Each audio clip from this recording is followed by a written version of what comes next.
Hello viewers, நீங்கள் கேட்டுட்ருக்கிறது மேகதூதம் தமிழ் நாவல்கள். இது தமிழ் நாவல்களின் சங்கமம். ஹாய் ஃப்ரெண்ட்ஸ், நான் புவனா. இன்றைக்கி சந்திப்போமா அத்தியாயம் 37 நான் வந்திருக்கேன். இப்போது கதைக்குள்ளே போகலாமா? தியா இப்போது தேறிய நிலையில் அவளை வீட்டுக்கு அழைத்து செல்ல நேரமும் வந்தது.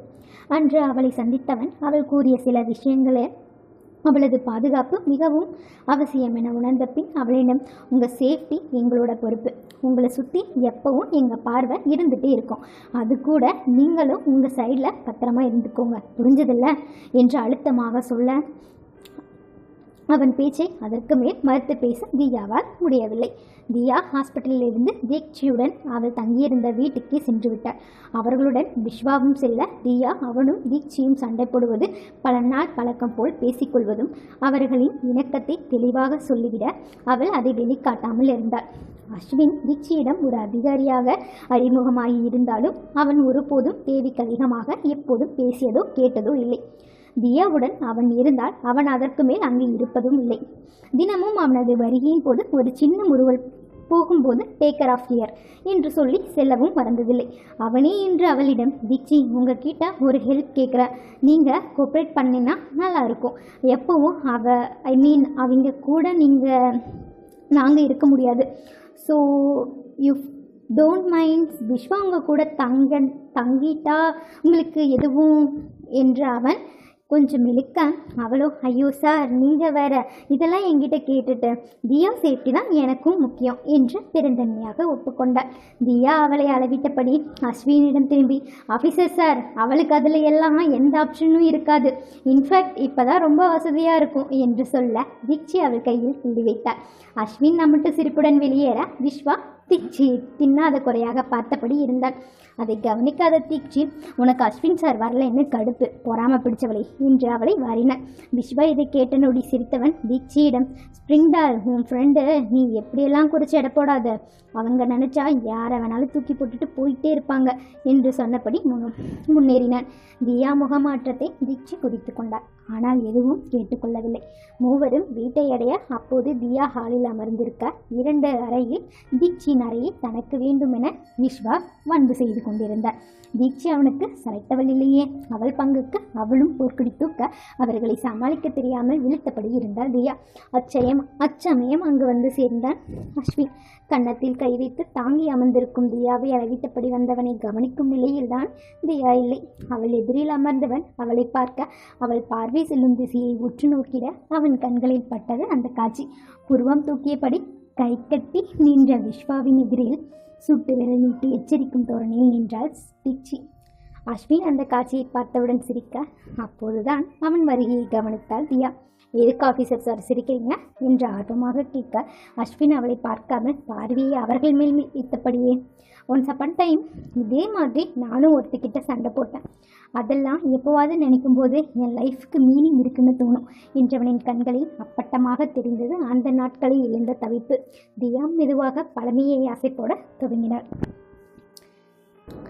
கிச்சன் மேடையில் சமணமிட்டு அமர்ந்திருந்தாள் தியா. அஸ்வின் அவளை பார்த்து சிரித்தபடி சுவரில் ஒற்றை காலில் ஊன்றி கையை கட்டி நின்றான். அவனை கொலை வெறியுடன் பார்த்தவன் பார்வையை திருப்பிக் கொண்டு மேல் செல்ஃபில் இருந்த டூல் பாக்ஸை தொட்டது. அவளின் கோபம் சிலங்களாக மாறி உதட்டை பிதுக்கினாள் தியா.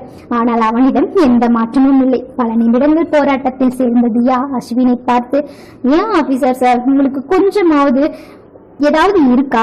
கட்டின பொண்டாட்டி கஷ்டப்படாலே ஹெல்ப் பண்ணுவோன்னு இல்லாம சொவுத்துல சாஞ்சிட்டு கை கட்டி வேடிக்கை பார்த்துட்டு இருக்கீங்க என்று அவனிடம் வாதாட, அவனும், நீ முதல்ல வார்ம் அப் பண்ண, அப்புறம் யோகா பண்ண, சரி எக்ஸசைஸ் பண்ணியாச்சு வளருவேன்னு பார்த்தேன், அது ஒரு குத்தமா என்றான்.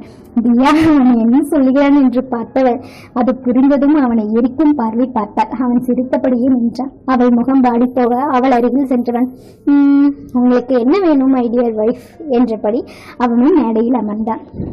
அவனை ஏறிட்டு, எனக்கு அது வேணும் என்று கை நீட்டி சுட்டி காட்டினாள். அதை பார்த்தவன், எது டூல் பாக்ஸா, அதுக்கா இவ்வளவு போராட்டம் என்று அவளை கிண்டல் செய்ய, மேலும் கடுப்பானவள், சும்மா கிண்டல் பண்ற வேலையெல்லாம் வேண்டாம், ஒன்னு எடுத்து கொடுங்க, இல்லையா பேசாம போங்க, நானே எடுத்துப்பேன் என்று கோபமாக சொல்லிவிட்டு அவனுக்கு பழிப்பு கட்டி திரும்பிக் கொண்டாள். அவள் செய்கையை அவன் மனம் முழுவதும் நினைத்தபடி அமர்ந்திருந்தான் அவளது கணவன். அதை அவளுக்கு எட்டாக்கணியாக்கி வைத்தவனே அவன்தானே. ட்ரெஸ் டேபிள் கேண்டில் ஆட்டம் கண்டுவிட எப்படியும் இதை தேடுவாள் என்பது அவன் கணிப்பு. கிச்சன் பரந்தான் அந்த வீட்டிலேயே சற்று உயரமான இடம் என்பதால் அங்கு வைத்துவிட்டு நல்ல பிள்ளை போல் வேடம் போட்டு அமர்ந்திருக்கிறான். திடீரென அவனது சிறுபிள்ளைத்தனம் தலை தூக்க அவளை சீண்ட எண்ணி அதை எடுக்க உதவாது அமர்ந்திருந்தாள்.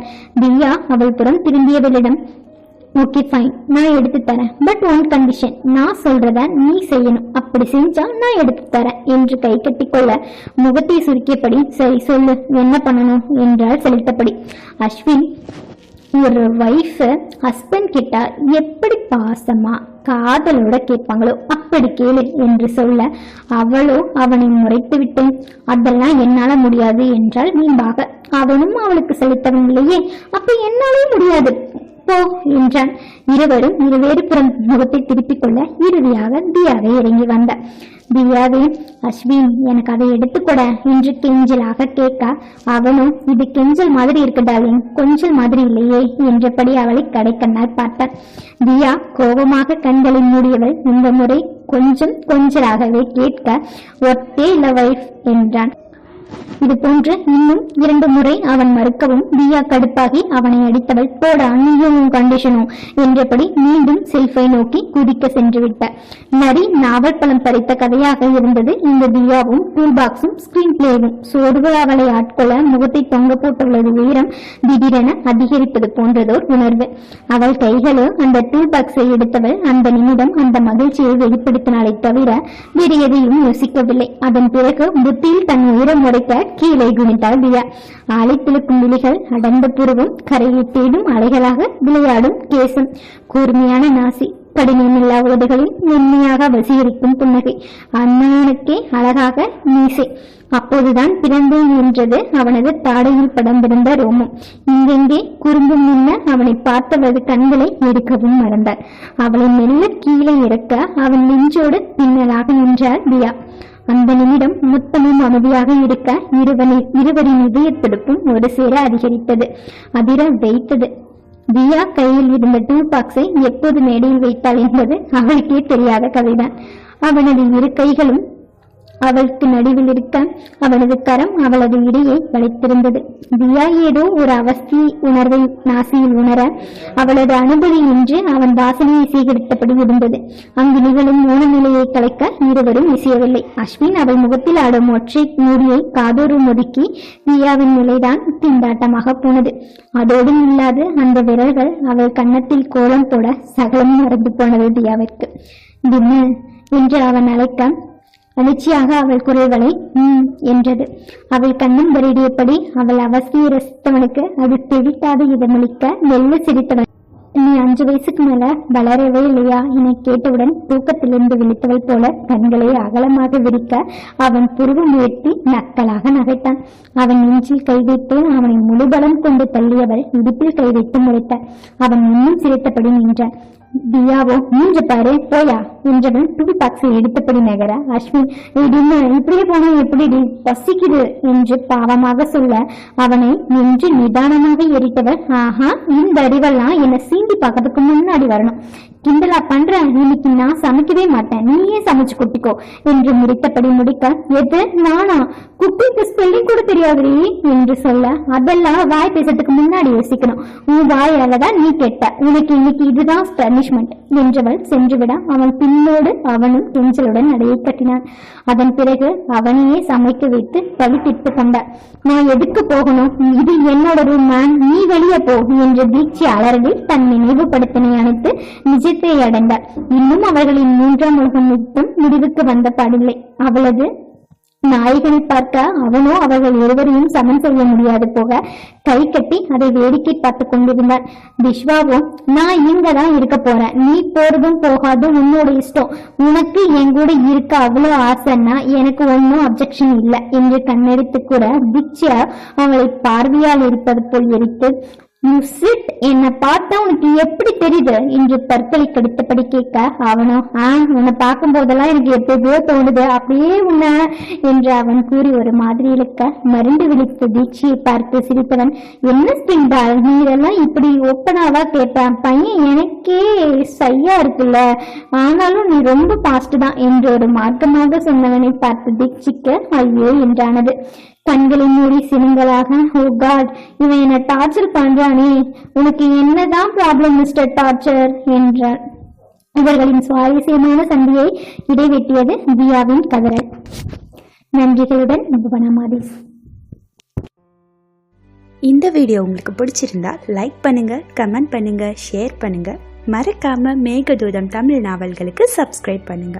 மீண்டும் அடுத்த கதையுடன் உங்களை சந்திக்கும் வரை எங்களுடன் இணைந்திருங்கள். இது மேகதூதம் தமிழ் நாவல்களின் சங்கமம். நன்றி, வணக்கம்.